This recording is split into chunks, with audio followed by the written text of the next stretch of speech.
இன்றைய தியானம். சிற்பி.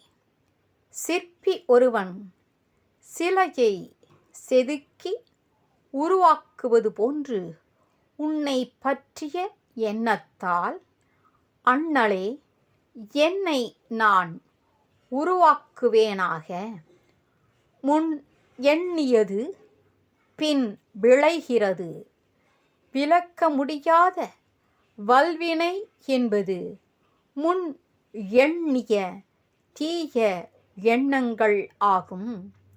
வேண்டப்படும் நற்பயன் என்பது முன் எண்ணிய நல் எண்ணங்களாம். காரண காரியமாக விளையும் வினை பயனும் வந்து அமைகின்றன. வினை பயன் என்பது எண்ணும் எண்ணத்தில் இருக்கிறது. நலத்தையே எண்ணி நலத்தையே பேசி நலத்தையே செய்பவன் தன்னை நல்லான் ஆக்கும் சிற்பி ஆகிறான். எண்ணித் தம்மை நினைந்திருந்தேனுக்கு அன்னித்து அமுதூறும் என் நாவுக்கே. ஹரி ஓம்.